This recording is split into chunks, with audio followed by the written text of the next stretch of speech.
Kita akan membuka satu bagian dari kitab suci Perjanjian Baru. Kita melihat dari Yakobus pasal 2. Yakobus pasal 2 ayat yang ke-18, kalau saya tidak salah ya. Ayat yang ke-14 sampai dengan ayat yang ke-26. Kita akan melihat, kalau sudah menemukannya, saya akan membacakan semua bagian ini dari ayat 14 sampai dengan ayat yang ke-26. Bapak Ibu Saudara sekalian akan menyimaknya melalui Alkitab dan juga Alkitab Bapak Ibu sekalian. Apakah gunanya, saudara-saudaraku, jika seorang mengatakan bahwa ia mempunyai iman, padahal ia tidak mempunyai perbuatan? Dapatkah iman itu menyelamatkan dia? Jika seorang saudara atau saudari tidak mempunyai pakaian dan kekurangan makanan sehari-hari, dan seorang dari antara kamu berkata, "Selamat jalan, kenakanlah kain panas dan makanlah sampai kenyang," tetapi ia tidak memberikan kepadanya apa yang perlu bagi tubuhnya, apakah gunanya itu? Demikian juga halnya dengan iman. Jika iman itu tidak disertai perbuatan, maka iman itu pada hakikatnya adalah mati. Tetapi mungkin ada orang yang berkata, "Padamu ada iman dan padaku ada perbuatan." Aku akan menjawabnya, "Tunjukkanlah kepadaku imanmu itu tanpa perbuatan, dan aku akan menunjukkan kepadamu imanku dari perbuatan-perbuatanku." Engkau percaya bahwa hanya ada satu Allah saja? Itu baik. Tetapi setan-setan pun juga percaya akan hal itu, dan mereka gemetar. Hai manusia yang bebal, maukah engkau mengakui sekarang bahwa iman tanpa perbuatan adalah iman yang kosong? Bukankah Abraham bapa kita dibenarkan karena perbuatan-perbuatannya ketika ia mempersembahkan Ishak anaknya di atas mezbah? Kamu lihat bahwa iman bekerja sama dengan perbuatan-perbuatan, dan oleh perbuatan-perbuatan itu iman menjadi sempurna. Dengan jalan demikian genaplah nas yang mengatakan, "Lalu percayalah Abraham kepada Allah, maka Allah memperhitungkan hal itu kepadanya sebagai kebenaran." Karena itu Abraham disebut sahabat Allah. Jadi kamu lihat bahwa manusia dibenarkan karena perbuatan-perbuatannya, dan bukan hanya karena iman. Dan bukankah demikian juga Rahab, pelacur itu, dibenarkan karena perbuatan-perbuatannya ketika ia menyembunyikan orang-orang yang disuruh itu di dalam rumahnya, lalu menolong mereka lolos melalui jalan yang lain? Sebab seperti tubuh tanpa roh adalah mati, demikian jugalah iman tanpa perbuatan-perbuatan adalah mati. Saudara-saudara sekalian, tema yang diberikan kepada saya adalah, mungkinkah dibenarkan hanya karena perbuatan? Mungkinkah dibenarkan hanya karena perbuatan? Kalau saya begini, slide berarti next ya.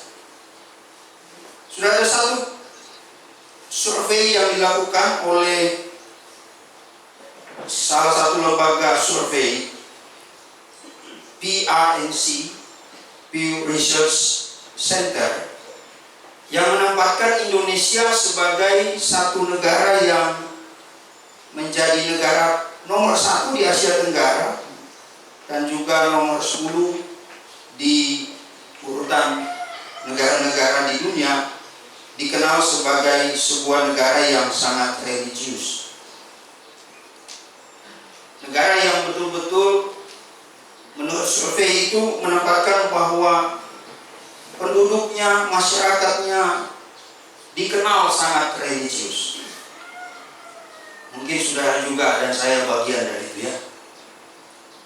Mungkin juga bisa diadakan survei di SKM dan juga di STTM. Mungkin ini lembaga yang paling religius, sekolah yang religius, lembaga pendidikan yang religius. Tapi yang sangat ironis adalah bagaimana kemudian kenyataan, sekalipun Indonesia itu dikenal sebagai negara yang religius, justru indeks korupsi paling besar di dunia. Justru perilakunya tidak mencerminkan bagaimana sebuah negara yang sangat religius. Termasuk ada namanya Yohanes, ada yang namanya Markus, ada yang namanya Matius, ada di penjara juga. Syukur nggak ada Edward ya. Oh, Edward ada juga.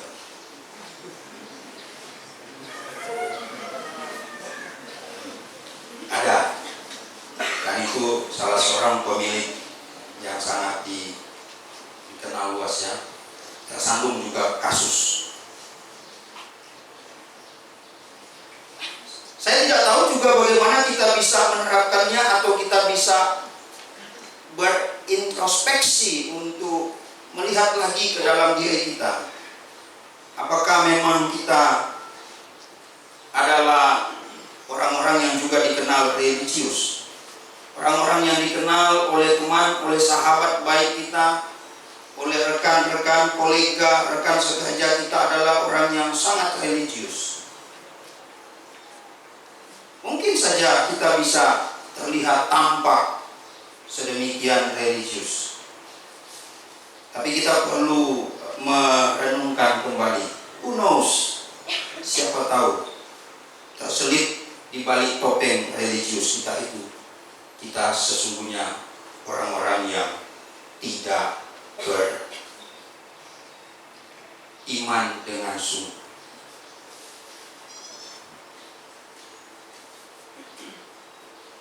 Kita membaca Yakobus pasal 2. Saya dari beberapa waktu ini, sejak minggu lalu ketika mendengar saya harus berkhotbah, menyiapkan bagian ini, membaca surat Yakobus. Saudara kita baru membaca satu pasal atau satu bagian pasal, ayat yang ke-14 sampai dengan ayat yang ke-26 tadi. Sebenarnya juga tidak jauh berbeda dari pasal 1 ayat 2 sampai dengan ayat yang ke-27. Juga tidak jauh berbeda dengan pasal 3, pasal 4, dan pasal 5.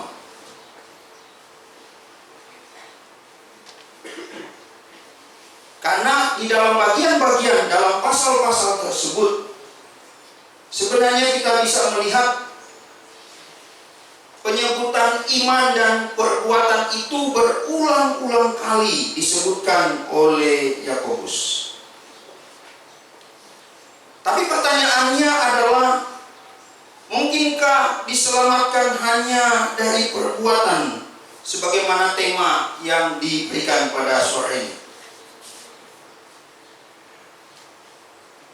Kalau hanya menjawab pertanyaan tadi dari kacamata atau dari sudut pandang bagaimana kita melihat ayat yang dimaksud atau bagian yang kita baca tadi, maka kita akan menyatakan dari sudut pandang teologis atau doktrin, tidaklah mungkin seseorang diselamatkan dengan atau hanya melalui atau karena ia berbuat baik. Tidak mungkin. Tetapi itu adalah posisi di mana seseorang belum dibenarkan oleh Tuhan. Posisi di mana seseorang belum percaya kepada Tuhan.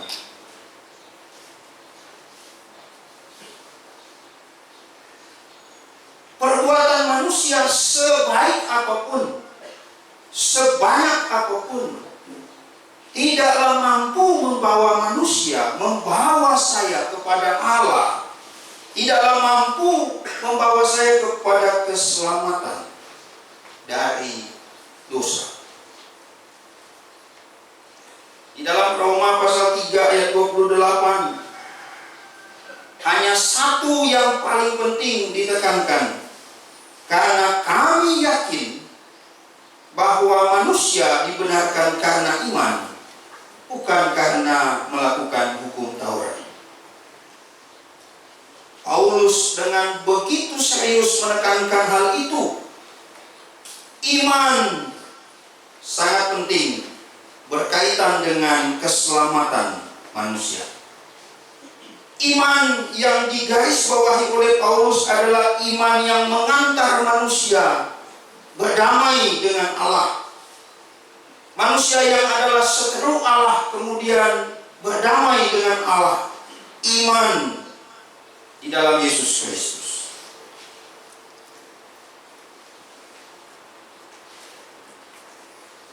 Dengan kata lain, saudara-saudara, bahwa letak iman yang menjadi dasar pembenaran dan keselamatan itu sebenarnya ada pada status lama kita sebagai orang berdosa. Iman kita kepada Yesus Kristus Tuhan yang mulia. Kalau kita membaca pasal 2 ayat 1, iman kita kepadanya lah yang menjadi dasar kita dibenarkan dan diselamatkan, bukan karena perbuatan kita.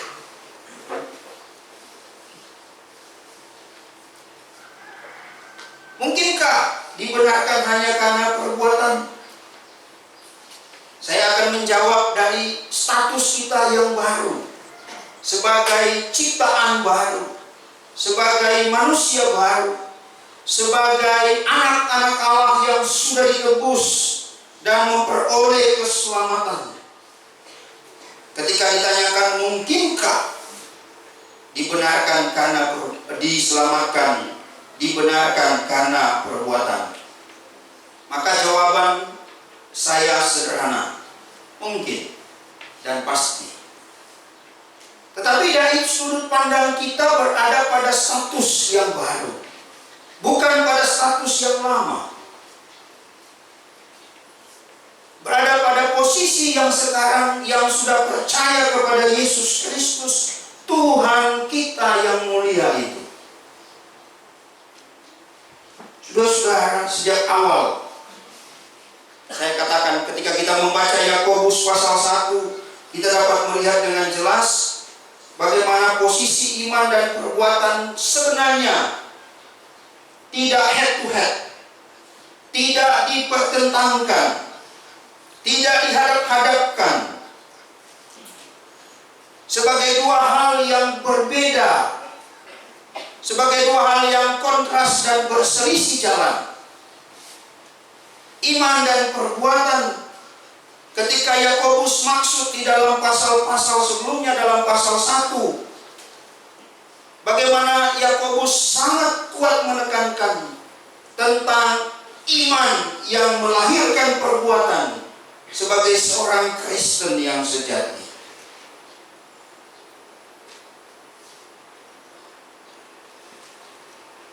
Memang ada keberatan dari seorang tokoh reformasi bernama Martin Luther ketika membaca surat ini.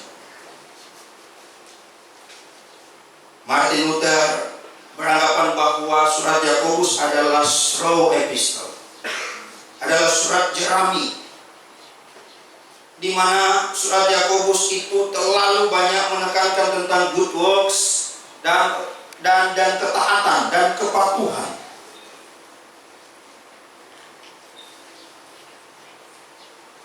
Surat Yakobus menurut Martin Luther adalah surat yang banyak menekankan tentang perbuatan-perbuatan baik. Sehingga menurut Yakobus surat ini bisa dikategorikan sebagai surat jerami.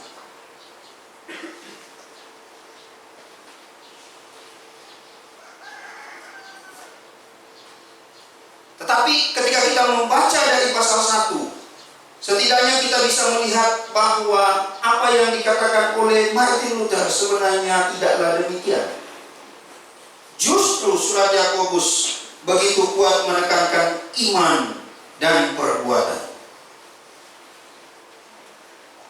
Tadi saya katakan, di manakah wilayah, di manakah area, di mana iman dan perbuatan itu harus nyata bersama-sama di dalam hidup seorang Kristen, di dalam hidup saya, di dalam hidup saudara.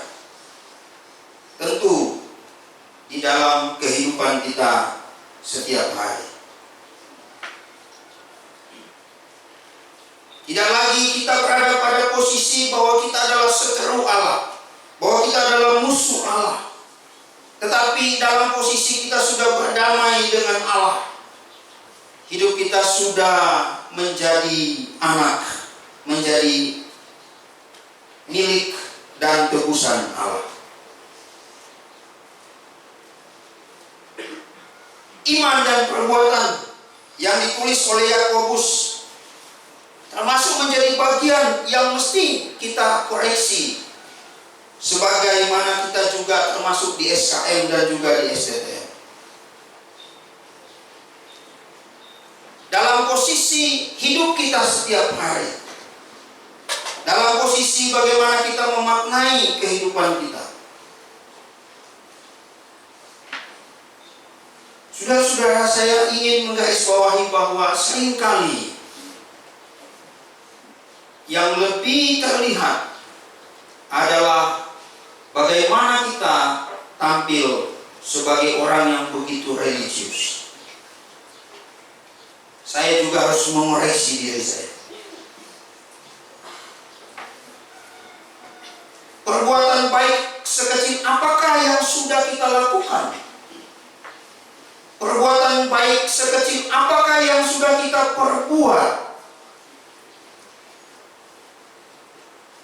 Perhatikan sini ya. Kalau masih tertawa boleh di luar.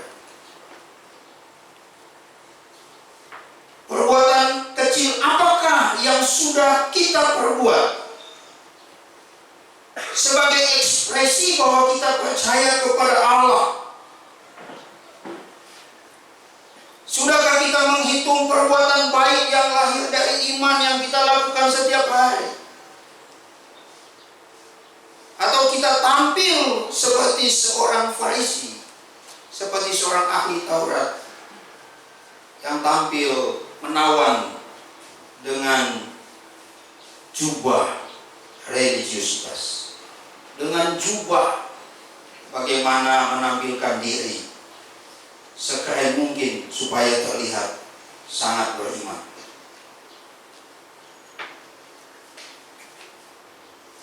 Saudara, saya merenung ketika membaca bagian ini dan saya harus membuat komitmen kembali.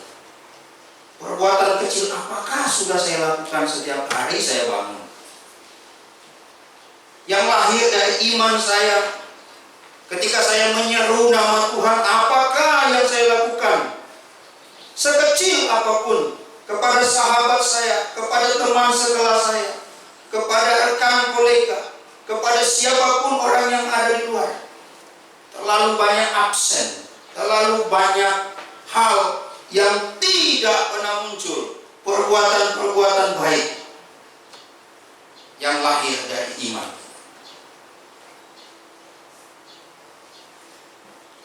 Tadi saya katakan bahwa perbuatan baik itu menyelamatkan kita dari posisi ketika kita sudah percaya, karena itu akan menyelamatkan muka saya dan muka saudara, menyelamatkan Anda dan saya dari sebuah tuduhan, apakah engkau orang Kristen yang sungguh-sungguh atau tidak.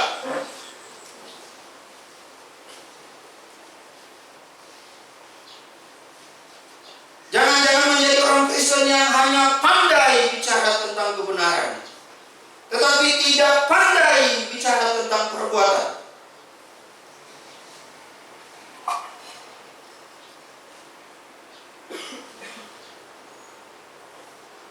Saya sudah mengorbankan diri saya sudah, jadi saya khotbah juga untuk saudara. Jangan takut. Firman pedang bermata dua.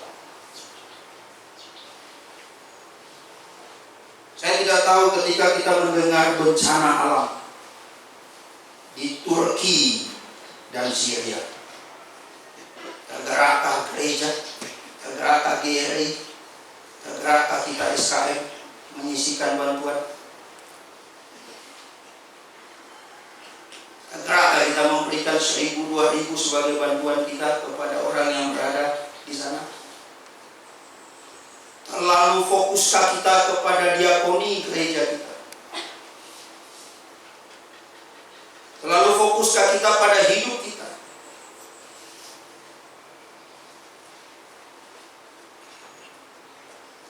Tergerakkah kita? Hai gereja, hai hamba-hamba Tuhan, hai anak-anak mahasiswa STT, hai dosen, hai Bapak Ibu guru. Sudah Pak, saya tergerak mendoakan. Puji Tuhan. Itu perbuatan juga.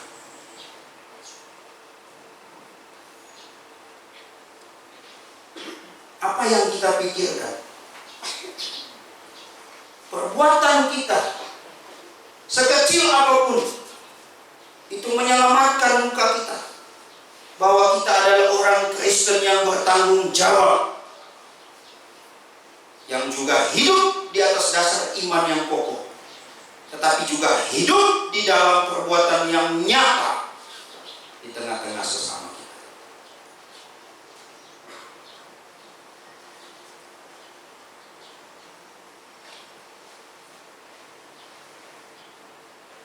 Berapa banyak kita di sini? Mari kita merenungkan ini kembali.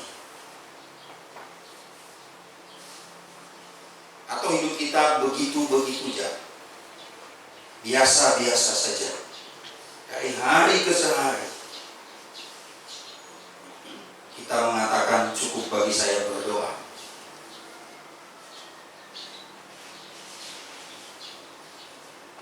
Kitab suci berkata, tunjukkanlah padaku imanmu tanpa perbuatan itu, dan aku akan menunjukkan kepadamu perbuatan-perbuatanku yang lahir karena iman.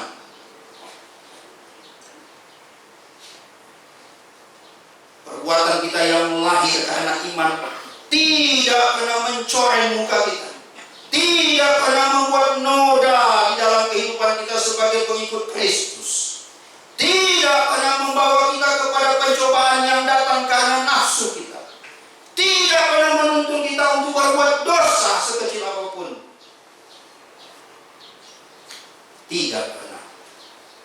Iman yang sejati melahirkan perbuatan yang benar dan membawa kita menunjukkan bahwa kita adalah anak-anak Allah.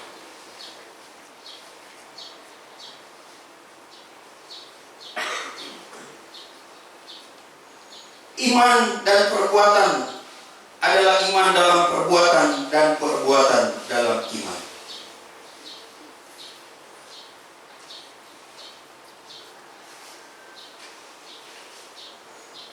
Keduanya tidak pernah berseteru. Dua hal itu di dalam diri kita sangat dinamis, sangat hidup. Tidak hanya iman yang hidup, tetapi perbuatan juga hidup. Iman kita memang bicara juga lebih jelas, perbuatan kita juga bicara lebih jelas.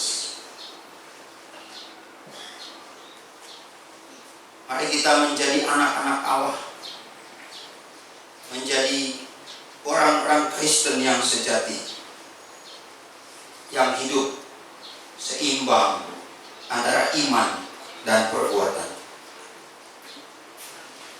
Seimbang dan tidak hanya no action, talk only.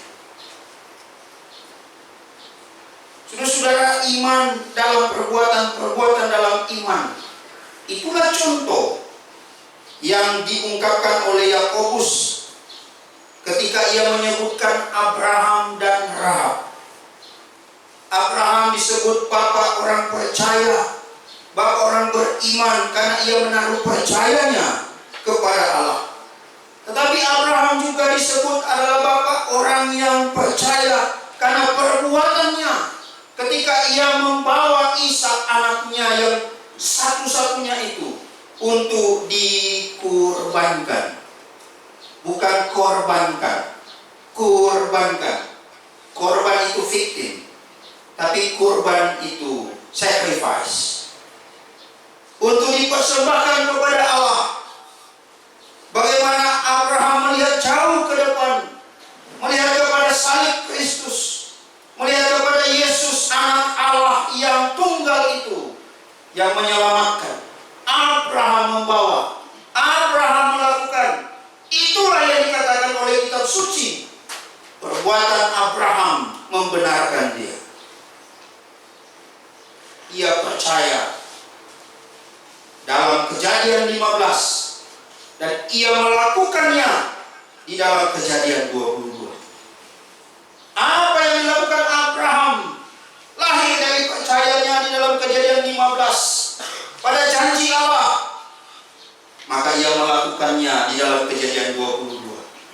Itulah kenapa kitab suci mengatakan perbuatan Abraham juga membenarkan.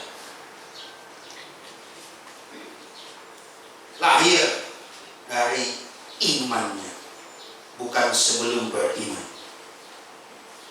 Rahab pun demikian. Ketika utusan-utusan yang datang untuk mengelilingi dan mau menaklukkan Yeriko, Rahab hanya berkata, aku tahu Tuhan telah memberikan negeri ini. Aku tahu perbuatan-perbuatan Tuhan. Aku percaya perbuatan-perbuatan Tuhan. Dan aku percaya aku akan hidup. Dan Rahab seisi keluarganya diselamatkan.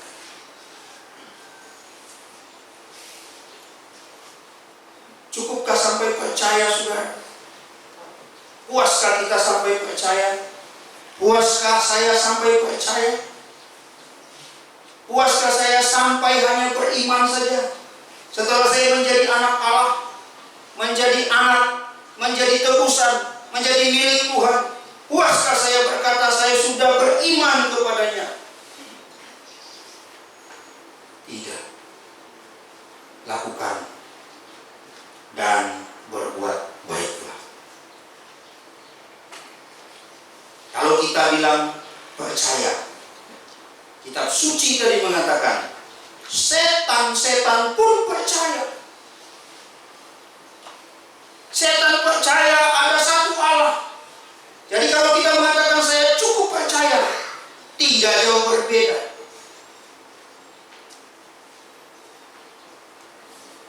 Tetapi yang membedakannya adalah iman percaya kepada Allah yang menuntun kita berbuat baik. Dan setan tidak melakukan hal itu. Dia membawa seseorang kepada pemberontakan kepada Allah.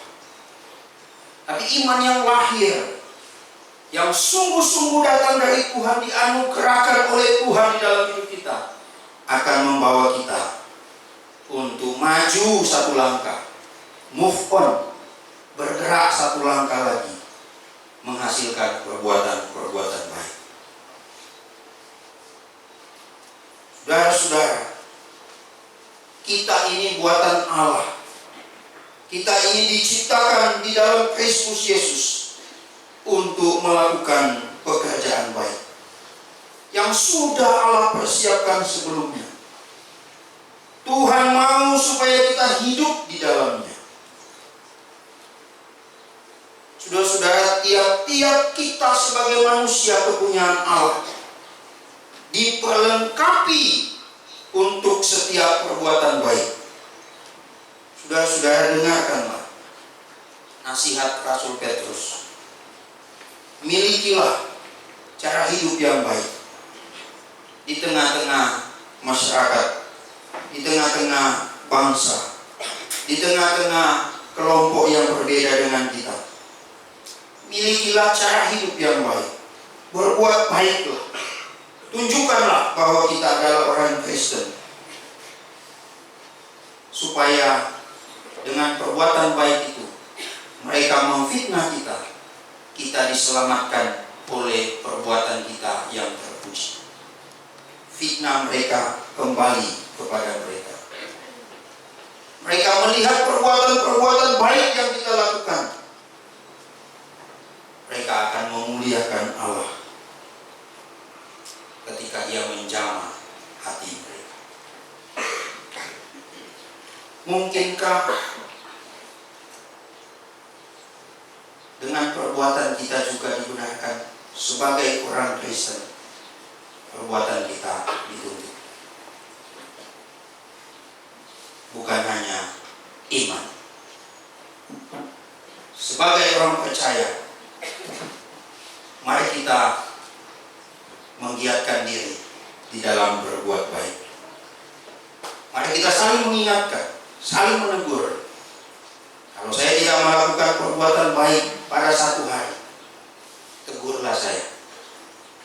Kalau saya mendapati saudara tidak berbuat perbuatan baik, ketika sudah ditegur, jangan keras kepala. Jangan sombong, jangan egois, jangan merasa engkau paling benar. Ketika engkau ditegur, engkau diingatkan, rendah hatilah.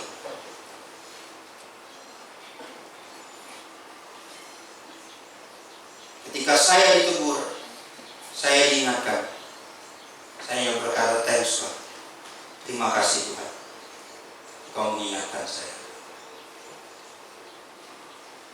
Kiranya Tuhan menolong kita semakin kuat di dalam iman, semakin nyata di dalam perbuatan.